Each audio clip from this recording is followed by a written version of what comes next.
ದೇಶದ ಹಳ್ಳಿಗಳಿಂದ ಹಿಡಿದು ನಗರಗಳ ಗಲ್ಲಿಯ ಜನರ ಧ್ವನಿಯಾಗಿರುವ ನ್ಯೂಸ್ 18 ಕನ್ನಡ ನಿಮ್ಮ ವಿಶ್ವಾಸ ಗಳಿಸಿ ಕನ್ನಡದ ನಂಬರ್ 1 ನ್ಯೂಸ್ ಚಾನೆಲ್ ಆಗಿ ಬೆಳೆದಿದೆ. ದೇಶದ ಅತಿದೊಡ್ಡ ನ್ಯೂಸ್ ನೆಟ್ವರ್ಕ್ ಆಗಿರುವ ನೆಟ್ವರ್ಕ್ 18 ನಲ್ಲಿ ಮಾತ್ರ ನಿಮಗೆ ನಿಖರ ಸುದ್ದಿ ಸಿಗಲು ಸಾಧ್ಯ. ಮಿಸ್ ಮಾಡದೆ ನ್ಯೂಸ್ 18 ಕನ್ನಡವನ್ನ ಯೂಟ್ಯೂಬ್ನಲ್ಲೂ ಸಬ್ಸ್ಕ್ರೈಬ್ ಮಾಡಿಕೊಳ್ಳಿ ಮತ್ತು ಪಕ್ಕದಲ್ಲಿರುವ ಬೆಲ್ ಐಕಾನ್ ಅನ್ನ ಪಟ್ಟಂತ ಒತ್ತಿ. ನ್ಯೂಸ್ 18 ಡಿಜಿಟಲ್ಗೆ ಸ್ವಾಗತ. ನಾನು ಮಂಜುನಾಥ್ ಎರಳಿ, ದಾಡು ಪ್ರತಿನಿಧಿ. ಧಾರವಾಡದ ಗೋಧಿ ಇಂಡೋನೇಷ್ಯಾ ಸೇರೋಕೆ 100 ಟನ್ ಒಪ್ಪಂದದ ವಿಚಾರಕ್ಕೆ ಈಗಾಗಲೇ ಕೂಡ ಪ್ರಧಾನಮಂತ್ರಿ ನರೇಂದ್ರ ಮೋದಿ ಅವರು ಕೂಡ ಒಪ್ಪಂದಕ್ಕೆ ಸಹಿ ಹಾಕಿದ್ದಾರೆ. ಈ ಇಂಟ್ರೆಸ್ಟಿಂಗ್ ಸ್ಟೋರಿಯನ್ನು ನಾನು ನಿಮ್ಮ ಮುಂದೆ ತರ್ತಾ ಇದ್ದೀನಿ. ಈಗಾಗಲೇ ಧಾರವಾಡ ಕೃಷಿ ವಿಶ್ವವಿದ್ಯಾಲಯದಲ್ಲಿ ಹಲವಾರು ಸಂಶೋಧನೆಗಳಿರ್ಬೋದು, ಸಾಧನೆಗಳನ್ನು ಮಾಡಿರೋ ಮೂಲಕ ಈಗೊಂದು ಮತ್ತೊಂದು ಹೆಮ್ಮೆಯ ಗರಿ ಅದಕ್ಕೆ ತಲುಪ್ತಾ ಇದೆ ಅಂತ ಹೇಳ್ಬೋದು. ಇದಕ್ಕೆ ಸಾಕ್ಷಿಯಾಗಿದ್ದು ಧಾರವಾಡದ ವಿಶೇಷ ಗೋಧಿ ತಳಿ 162 ಎಂಬ ತಳಿ. ಏನಂತಂದರೆ ಧಾರವಾಡ ಕೃಷಿ ವಿಶ್ವವಿದ್ಯಾಲಯದ ವಿಶ್ರಾಂತ ಕುಲಪತಿಯಾದಂಥ ಹಂಚಣ್ಣವರು 1992ರಲ್ಲಿ ಏನಂತಂದರೆ ಸತತ ಹಲವಾರು ವರ್ಷಗಳ ಹಿಂದೆ ಏನಂತಂದರೆ ಅವರ ಈ ತಳಿಯನ್ನು ಸಂಶೋಧನೆ ಮೂಲಕ ಪತ್ತೆ ಹಚ್ಚಿ ಹೊಸ ತಳಿಯನ್ನು ಕಂಡುಹಿಡಿದಿದ್ರು. ಗೋಧಿ 162 ನಂಬರ್. ಈ ವಿಶೇಷವಾದಂಥ ಗೋಧಿ ತಳಿ ಏನಂತಂದರೆ ಇದಕ್ಕೆ ಪ್ರಮುಖವಾಗಿರುವುದಂತಂದರೆ ಅತಿ ಹೆಚ್ಚಾದ ಉಷ್ಣಾಂಶ ಇರ್ಬೋದು, ಜೊತೆಗೆ ಕಡಿಮೆ ಅವಧಿಯಲ್ಲಿ ಯಾಕಂದರೆ ಈ ಬೆಳೆ ಬರುತ್ತೆ. ಈ ಬೆಳೆ ಬಂದಂಥ ಬೆಳೆಯನ್ನು ಕೂಡ ಏನಂತಂದರೆ ಚಪಾತಿ ಇರ್ಬೋದು ಕೂಡ ಅಂತಂದರೆ ಬೇಕರಿ ಐಟಮ್, ಬನ್ ಸೇರಿದಂತೆ ಕೇಕ್ ಮಾಡೋಕ್ಕೆ ಇದು ಅತಿ ಅವಶ್ಯಕವಾದಂಥ ಬೇಡಿಕೆ ಹೆಚ್ಚಾದಂಥ ಗೋಧಿ ತಳಿ ಅಂತ ಹೇಳ್ಬೋದು. ಇದಕ್ಕೆ ಈಗಾಗಲೂ ಕೂಡ ಈ ವಿಶ್ವವಿದ್ಯಾಲಯದಲ್ಲಿ ಸ್ಥಾಪನೆ ಆದಂಥ ಹಲವಾರು ಸಂಶೋಧನೆ ಕೂಡ ಈಗಾಗಲೇ ಕೂಡ ಏನಂತಂದರೆ ಬಾಹ್ಯಾಕಾಶಕ್ಕೆ ಏನಂತಂದರೆ ನೊಣ ಕಳಿಸೋದಿರ್ಬೋದು, ಜೊತೆಗೆ ಏನಂತಂದರೆ ಇಲ್ಲಂತ ಕಾಳು ಕಳಿಸಿದ್ದಿರ್ಬೋದು, ಜೊತೆಗೆ ಮೊಳಕೆ ಕಾಳನ್ನ ಕಳಿಸಿದ್ರು ಬಾಹ್ಯಾಕಾಶಕ್ಕೆ. ಇಂಥ ಹಲವಾರು ಸಂಶೋಧನೆಗಳಿಗೆ ಸಾಕ್ಷಿಯಾಗಿದ್ದು ಕೂಡ ಇದೇ ಧಾರವಾಡದ ಕೃಷಿ ವಿಶ್ವವಿದ್ಯಾಲಯ. ಈಗಾಗಲೇ ಕೂಡ ಇನ್ನೊಂದು ಮೆಟ್ಲನ್ನು ಇರೋ ಮೂಲಕ ಏನಂತಂದರೆ ಧಾರವಾಡದ ವಿಶೇಷ ತಳಿಯನ್ನು ಏನಂತಂದರೆ ಇಂಡೋನೇಷ್ಯಾಕ್ಕೆ ಕಳಿಸೋಕೆ ಇಲ್ಲಿರುವಂಥ ತಾಪಮಾನಕ್ಕೆ ಮತ್ತು ಅಲ್ಲಿಯ ಜನರಿಗೆ ಪ್ರಮುಖವಾಗಿ ಬೇಕಿರುವಂಥ ಈ ಒಂದು ಗೋಧಿ ಗುಣಮಟ್ಟ ಇಲ್ಲಿರುವಂಥ ಹೊಸ ತಳಿಯಲ್ಲಿ 162 ಗೋಧಿ ಏನಂತಂದರೆ ಈ ವಿಶೇಷ ಗುಣವನ್ನು ಹೊಂದಿರೋದ್ರಿಂದ ಈ ಗೋಧಿಗೆ ವಿದೇಶದಲ್ಲೂ ಕೂಡ ಅತಿ ಹೆಚ್ಚು ಬೇಡಿಕೆ ಇರೋದನ್ನು ಗಮನಿಸಿದಂಥ ನರೇಂದ್ರ ಮೋದಿ ಅವರು ಇರ್ಬೋದು, ರಾಷ್ಟ್ರೀಯ ವಿಜ್ಞಾನಿಗಳು ಕೂಡ ಏನಂತಂದರೆ ಇಲ್ಲಿರುವ ಗೋಧಿಯನ್ನು ಏನಂತಂದರೆ ಇಂಡೋನೇಷ್ಯಾಕ್ಕೆ ನೀಡೋಕ್ಕೆ 100 ಟನ್ ಇಲ್ಲಿರುವಂಥ ವಿಶೇಷ ತಳಿಯ ಬೀಜವನ್ನು ಅಲ್ಲಿಗೆ ರಫ್ತು ಮಾಡೋಕ್ಕೆ ಏನಂತಂದರೆ ವಿದೇಶಕ್ಕೆ ಹೋದಂಥ ಪ್ರಧಾನಮಂತ್ರಿ ನರೇಂದ್ರ ಮೋದಿ ಅವರು ಈ ಒಡಂಬಡಿಕೆಗೆ ಸಹಿಯನ್ನು ಹಾಕಿದ್ದಾರೆ. ಈಗಾಗಲೇ ಕೂಡ ಏನಂತಂದರೆ ಹಲವಾರು ಹೊಸ ತಳಿಗಳಿರ್ಬೋದು, ತಂತ್ರಜ್ಞಾನವನ್ನು ಕಂಡುಹಿಡಿಯುವಲ್ಲಿ ಧಾರವಾಡದ ಕೃಷಿ ವಿಜ್ಞಾನಿಗಳು ಕೂಡ ಶ್ರಮಿಸ್ತಾ ಇದ್ದಾರೆ. ಈ ವಿಶ್ರಾಂತ ಕುಲಪತಿಗಳು ಹಲವಾರು ವರ್ಷಗಳಿಂದ ಸಂಶೋಧನೆ ಮಾಡಿ 162 ಗೋಧಿ ನಂಬರ್ನ ಕಂಡು ಹಿಡಿದು ಇಲ್ಲಿರುವಂಥ ಪ್ರದೇಶ ಇರ್ಬೋದು, ಬೇರೆಯಾದಂಥ ಪ್ರದೇಶಗಳಿಗೂ ಕೂಡ ಹೊಂದ್ಕೊಂಡಂತೆ. ಯಾಕಂದರೆ ಅತಿ ಕಡಿಮೆ ಮಳೆಯ ಪ್ರಮಾಣ ಇರ್ಬೋದು, ಜೊತೆಗೆ ಏನಂತಾರೆ ಅಲ್ಲಿ ಕಡಿಮೆ ಸಮಯದಲ್ಲೂ ಕೂಡ ಏನಂತಾರೆ ಕಟಾವಿಗೆ ಬರಬೇಕು. ಕಟಾವಿಗೆ ಬಂದಂಥ ಗೋಧಿಯನ್ನು ಮಾರುಕಟ್ಟೆ ಇರ್ಬೋದು ಬಳಕೆ ಮಾಡೋಕ್ಕೆ ಕೂಡ ಅಷ್ಟೇ ಅವಶ್ಯಕವಾಗಿರುವಂಥ ಗುಣಮಟ್ಟದ ಹೊಂದಿರುವಂಥ ಈ ಗೋಧಿ ತಳಿಯನ್ನು ಕಂಡುಹಿಡಿದಿದ್ರಿ. ನಮ್ಮ ದೇಶದ ಏನಂತಾರೆ ವಿಶೇಷವಾದಂಥ ಈ 162 ಗೋಧಿಯನ್ನು ಇಂಡೋನೇಷ್ಯಾಕ್ಕೆ ತಗೊಳ್ಳೋಕೆ ಈಗಾಗಲೇ ಕೂಡ ಒಪ್ಪಂದಕ್ಕೆ ಸಹಿ ಹಾಕಿದೆ. ಈ ವಿಚಾರ ಏನಂತಂದರೆ ಧಾರವಾಡದ ಏನಂತಾರೆ ಕುಲಪತಿಗೆ ಏನು ಹೇಳಿದ್ರೆ ಕೇಳ್ಕೊಂಬರೋಣ. ಭಾರತದ ಗೌರವಾನ್ವಿತ ಪ್ರಧಾನಮಂತ್ರಿಗಳಾದ ಶ್ರೀ ನರೇಂದ್ರ ಮೋದಿಜಿಯವರು ಇತ್ತೀಚೆಗೆ ಇಂಡೋನೇಷ್ಯಾಕ್ಕೆ ಭೇಟಿ ಕೊಟ್ಟಾಗ ಎರಡೂ ದೇಶಗಳ ಮಧ್ಯೆ ಒಂದು ದ್ವಿಪಕ್ಷೀಯ ಒಪ್ಪಂದಕ್ಕೆ ಸಹಿ ಮಾಡಿದ್ದಾರೆ. ಅದರಲ್ಲಿ ಬಹುಮುಖ್ಯವಾದ ಕೃಷಿಗೆ ಸಂಬಂಧಿತ ಒಂದು ಬಹುಮುಖ್ಯವಾದ ಒಪ್ಪಂದ ಏನಪ್ಪ ಅಂದರೆ, ನಮ್ಮ ಕೃಷಿ ವಿಶ್ವವಿದ್ಯಾಲಯ ಧಾರವಾಡ ಅಭಿವೃದ್ಧಿಪಡಿಸಿದ DWR 162 ಅನ್ನೋ ಒಂದು ಗೋಧಿಯ ಬೀಜಗಳನ್ನು 100 ಟನ್ನು ಬೀಜಗಳನ್ನು ಇಂಡೋನೇಷ್ಯಾಕ್ಕೆ ನಾವು ಸಪ್ಲೈ ಮಾಡ್ತಾಯಿದ್ದೀವಿ ಅಂತಂದು ಒಂದು ಅಗ್ರಿಮೆಂಟು ಮಾಡಿಕೊಂಡಿದ್ದಾರೆ.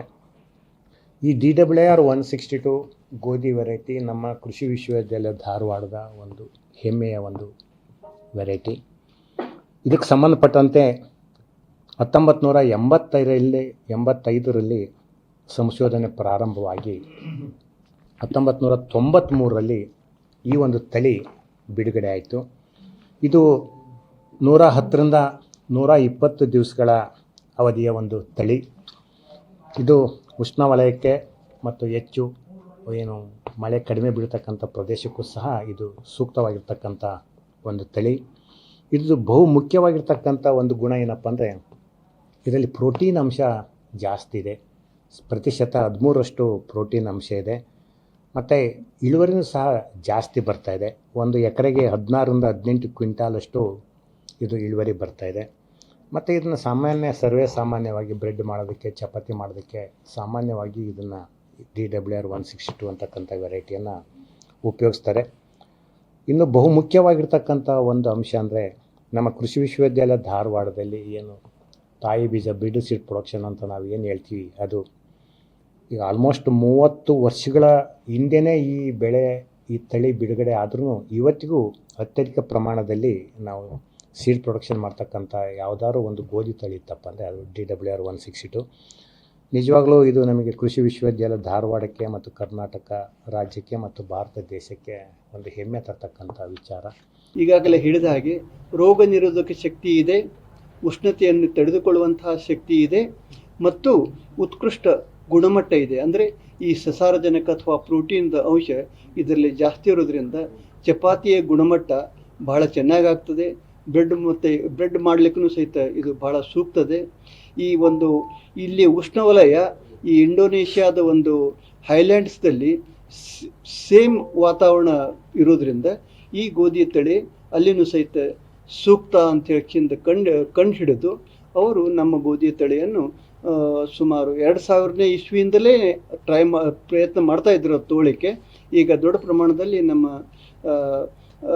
ಭಾರತ ದೇಶದ ಪ್ರಧಾನಿಗಳಾದ ಸನ್ಮಾನ್ಯ ಮೋದಿಜಿಯವರು ಅಲ್ಲಿ ಹೋಗಿ ಒಂದು ಒಡಂಬಡಿಕೆಯನ್ನು ಮಾಡಿ ಈ ಗೋಧಿ ತಳಿಯ ಬೀಜ ಕೊಡ್ತೇವೆ ಅಂತ ಹೇಳಿದ್ದಾರೆ. ಇದು ನಮ್ಮ ಕೃಷಿ ವಿಶ್ವವಿದ್ಯಾಲಯಕ್ಕೆ ಒಂದು ಬಹಳ ಗೌರವದ ವಿಷಯವಾಗಿದೆ ಅಂತ ಹೇಳಿ ಈಗಾಗಲೇ ಏನಂತಾರೆ 162 ಗೋಧಿ ಕಂಡಿಡಿದಂಥ ವಿಶ್ರಾಂತ ಕುಲಪತಿಗಳು ಹಂಚನಾಳ್ ಅವರು ಏನಂದ್ರೆ ಈ ವಿಚಾರವಾಗಿ ಏನು ಹೇಳ್ತಾರೆ. ಯಾಕಂದ್ರೆ ಒಂದ್ ಕಡೆ ಏನಂತಂದ್ರೆ ಬೆಳೆಗಳು ಕೃಷಿ ಸಂಬಂಧಪಟ್ಟಂತ ಹಲವಾರು ಗೋಧಿ ಇರ್ಬೋದು, ಸಂಬಂಧಪಟ್ಟಂತೆ ಮುಂಗಾರು ಬೆಳೆಗಳಿರ್ಬೋದು, ಹಿಂಗಾರು ಬೆಳೆಗಳಿರ್ಬೋದು, ಈ ಬೆಳೆಗಳ ಒಂದು ಏನಂತಂದ್ರೆ ಹೊಸ ತಳಿಗಳನ್ನ ಪತ್ತೆ ಹಚ್ಚೋಕೆ ಧಾರವಾಡದ ಕೃಷಿ ವಿಶ್ವವಿದ್ಯಾಲಯದ ವಿಜ್ಞಾನಿಗಳು ಕೂಡ ದಿನನಿತ್ಯ ಏನಂತಂದ್ರೆ ಒಂದಲ್ಲ ಒಂದು ಸಂಶೋಧನೆ ಮಾಡ್ತಾನೆ ಇರ್ತಾರೆ. ಆ ವಿಚಾರ ಆಗಿರಂತಂದ್ರೆ ಇಲ್ಲಿರುವಂಥ ಪ್ರಮುಖವಾದಂಥ ಬೆಳೆಗಳ ಮತ್ತು ಇಲ್ಲಿರುವಂಥ ಉತ್ಪಾದನೆ ಆದಂಥ ಬೀಜಗಳನ್ನ ಬೇರೆ ಕಡೆ ಏನಂತಂದ್ರೆ ಬಿತ್ತನೆ ಮಾಡೋದಿರ್ಬೋದು, ಅಲ್ಲಿ ಬಳಕೆ ಮಾಡೋಕ್ಕೂ ಕೂಡ ಮುಂದಾಗೋದು ಕೂಡ ಒಂದು ಕಡೆಯಿಂದ ಕಾನೂನಿನ ಒಂದು ತೊಡಕನ್ನ ಉಂಟಾಗ್ತಿರುತ್ತೆ. ಅಂಥ ವಿಚಾರದಲ್ಲಿ ಕೂಡ ಹಲವಾರು ವರ್ಷಗಳಿಂದ ಏನಂದ್ರೆ ಬೇರೆ ದೇಶಕ್ಕೆ ನಮ್ಮ ದೇಶದ ಬೀಜ ಇರ್ಬೋದು, ಇಲ್ಲಿರುವಂಥ ವಿಶೇಷ ತಳಿಯನ್ನು ರಫ್ತು ಮಾಡೋಕ್ಕೂ ಕೂಡ ಇಲ್ಲಿರುವಂಥ ನಮ್ಮ ದೇಶ ಇರ್ಬೋದು,